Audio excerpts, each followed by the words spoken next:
आशा की किरण। ભક્તો, એક દિવસ એવો આવ્યો હતો, મહાપ્રતાપી રાણા પ્રતાપ યુદ્ધની અંદર સર્વ એનું ભણાઈ ગયું. તમામ સૈનિકો મૃતપાય બન્યા, શસ્ત્રો બચ્યા નથી. રાણા પ્રતાપ ચિત્તોડના પહાડોમાં જતા રહ્યા છે. ઘાસને વાટી ખાંડી એનો એક રોટલો બનાવ્યો દીકરીને માટે. અને દીકરીને માટે રોટલો જ્યારે ખાવા માટે આપ્યો, દીકરીના હાથમાં રોટલો હોય, બિલાડો આવી અને રોટલાને ચૂંટું જતો રહ્યો. દીકરી ભૂખી રડવા માંડી. ગમે તેમ તો બાપનું દિલ છે. અને રાણા પ્રતાપનું હૃદય મચક ખાઈ ગયું. મનમાં એમ થયું, હવે હું વિધર્મી એની શરણાગતિ સ્વીકારી લઉં. અને ભક્તો, ઇતિહાસો ખોલજો. રાણા પ્રતાપે કાયદેસર અકબરને પત્ર લખ્યો છે કે હું તમારી શરણાગતિ સ્વીકારવા તૈયાર છું.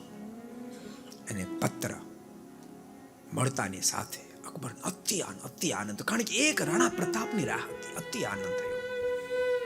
પણ એ જ વખતે પૃથ્વીરાજ ચૌહાણ, પૃથ્વીરાજ બીજા રાજવી, એણે કહ્યું છે, એને પત્ર જ્યારે વાંચ્યો,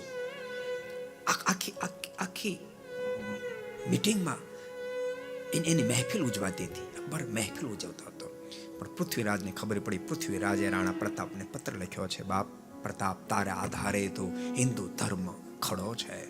તું જો આની શરણાગતિ સ્વીકારી લઈશ તો હિન્દુ ધર્મ ખતમ થશે.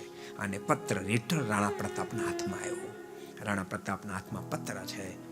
એક બાજુ દીકરીની ભૂખ સહન થતી નથી, જોઈ જાતી નથી. બીજી બાજુ હાથમાં પત્ર છે. પત્ર વાંચતા વાંચતા રાણા પ્રતાપની આંખ ભીની થઈ છે. શું કરું? અને એ જ વખતે એક વૈશ્ય ત્યાં આવીને ઉભો રહ્યો છે. રાણા પ્રતાપના ખભા પર હાથ મૂક્યો છે અને એને પાછળ ઉભા એને આખો પત્ર વાંચ્યો છે અને કહ્યું છે, બાપ પ્રતાપ, ત્યાં વિચાર કર્યો? રાણા પ્રતાપ ઊંચું જોયું છે.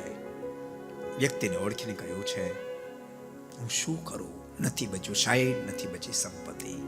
અને ત્યારે વૈશ્યના મુખમાંથી શબ્દ નીકળ્યો, બાપ પ્રતાપ, બેઠો થા, સાંભળ. 25,000 નું સૈન્ય 12 વર્ષ સુધી યુદ્ધ કરે તેમ છે તે મારા ધનના કોઠાનું તળિયું નહીં દેખાય. થા બાપ, બેઠો. રાણા પ્રતાપના મુખમાંથી શબ્દ નીકળ્યો, પણ બાપ, ભામાશય સંપત્તિ તો તારી છે. અને એ વખતે એ ભામાશાના મુખમાંથી શબ્દ નીકળ્યા, માં ભૌમકાને માટે જરૂર પડે અને ત્યારે મારી સંપત્તિ કામ ન લાગે. તે સંપત્તિ નથી, એ ધૂળ છે બાપ, મેં તને અર્પણ કરી છે. અને વીર ભામાશા ની દાતારીને લઈને રાણા પ્રતાપ બેઠા થયા છે. અને પછી ઠેરથી સૈન્ય એકઠું કર્યું, ઠેરથી ઘોડા ખરીદ્યા છે.